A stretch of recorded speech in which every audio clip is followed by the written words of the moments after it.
Dan hari ini tema yang dipilih oleh panitia, benahi hatimu wahai muslimah.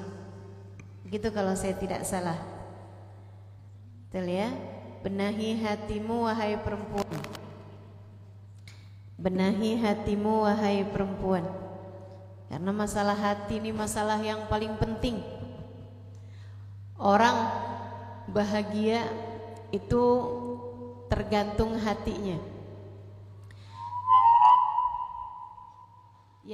Yang hidupnya berkecukupan tapi hatinya tidak bahagia. Banyak juga yang begitu. Banyak tidak? Orang yang wajahnya cantik tapi hatinya menderita. Banyak apa enggak tuh? Banyak. Banyak. Meskipun yang wajahnya cantik hatinya bahagia juga banyak. Orang yang wajahnya tidak cantik hatinya tidak cantik juga banyak. Mudah-mudahan Allah Subhanahu wa taala jadikan kita hatinya semuanya cantik insyaallah. Hatinya semuanya baik insyaallah. Hatinya semuanya terdidik insyaallah. Sehingga kita menjadi orang-orang yang hidup bahagia di dunia, kelak di hari akhirat kita diselamatkan oleh Allah Ta'ala.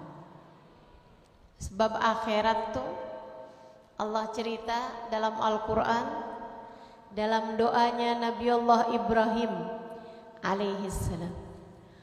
A'udzu billahi minasyaitonir rajim.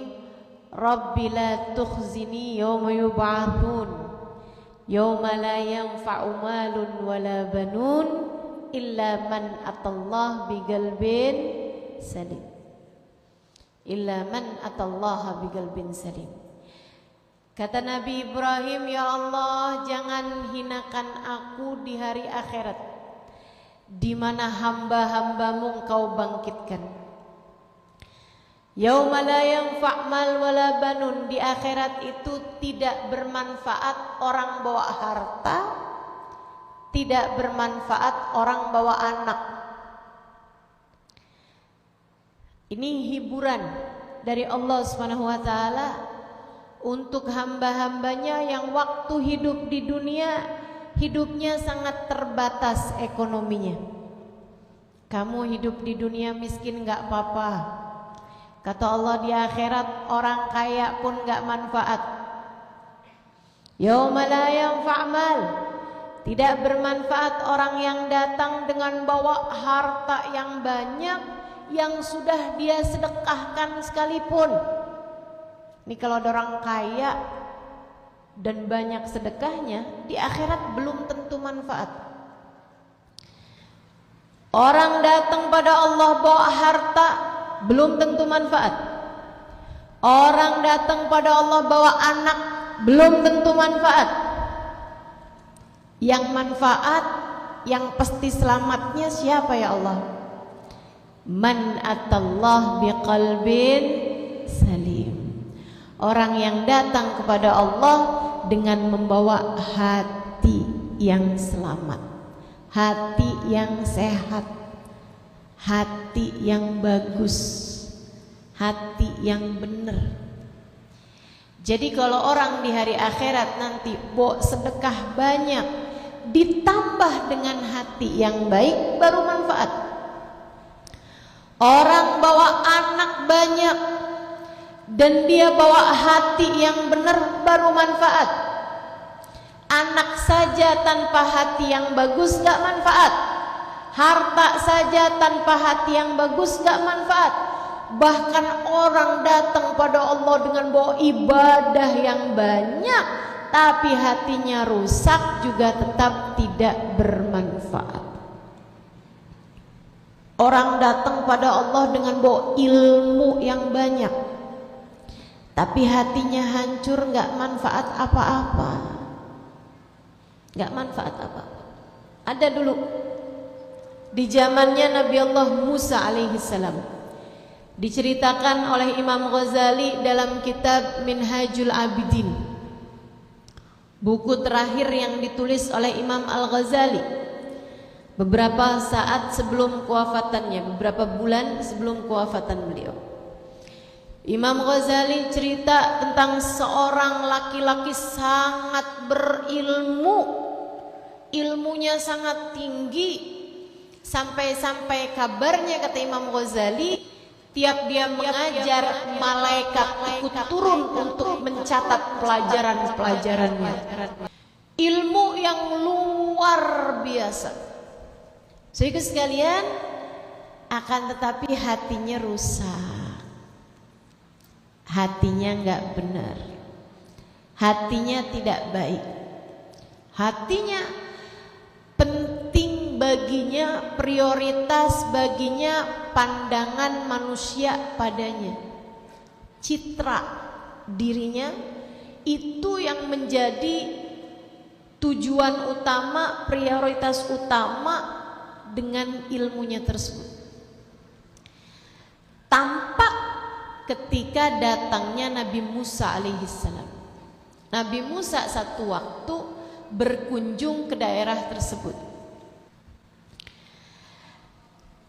Bal'am bin Ba'ur yang biasanya majelisnya rame, ketika datangnya Nabi Musa, murid-muridnya semua pada datang ke majelisnya Nabi Musa. Ya udah pasti Nabi Musa nabi, Bal'am kan bukan.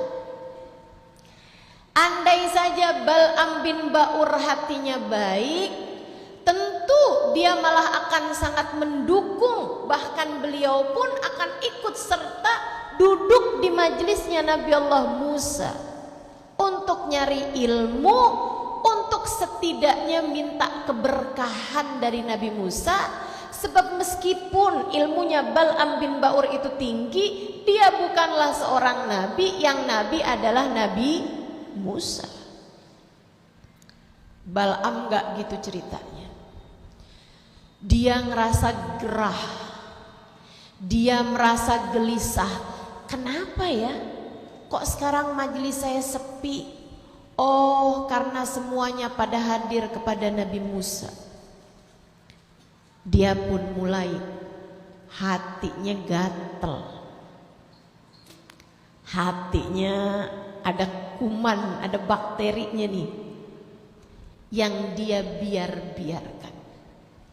Besoknya lagi tambah sepi, besoknya lagi dia merasa orang tidak peduli padanya, sampai datang beberapa orang-orang munafik, beberapa orang-orang yang memang menjadi perwakilan-perwakilan setan buat ngomporin hamba-hambanya. Ini sering terjadi, mengadu domba satu sama lain, sama-sama orang soleh diadu domba.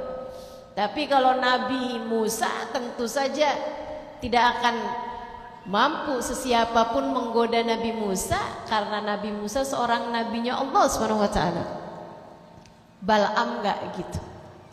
Bal'am disamperin orang-orang munafik, kemudian mereka bilang, "Syekh, bentar lagi nih Syekh, kamu akan jalan di jalan-jalanan kota ini, gak ada siapapun yang peduli kepadamu.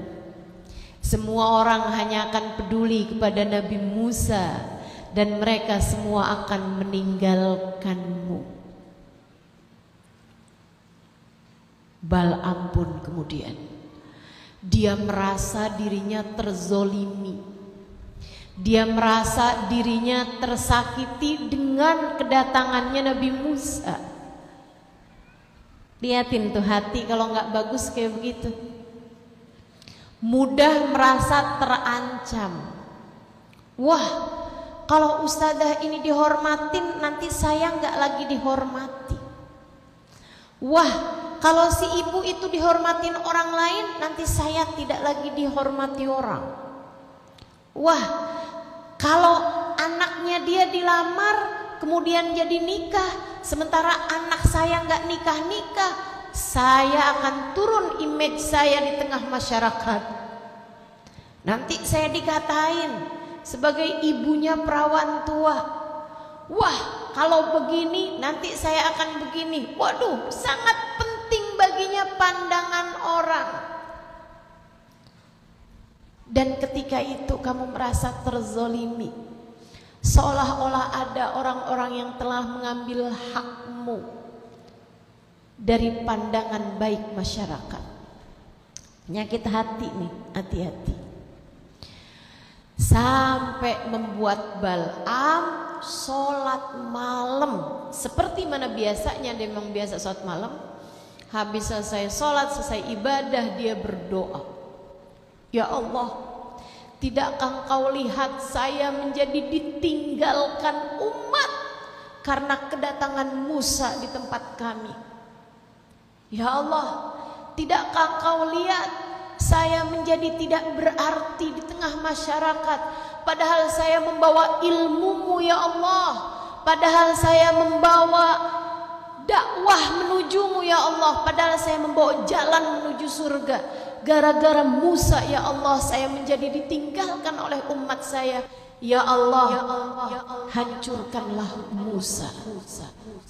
Bu, bukannya Allah menghancurkan Nabi Musa, tentu saja.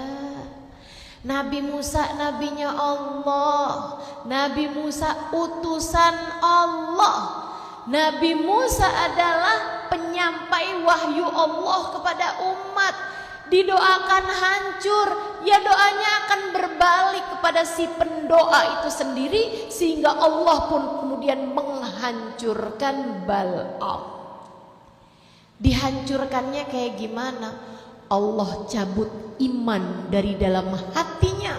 Bal'am menjadi orang ateis pertama di atas muka bumi ini yang mengatakan bahwa alam semesta ini tidak ada Tuhannya.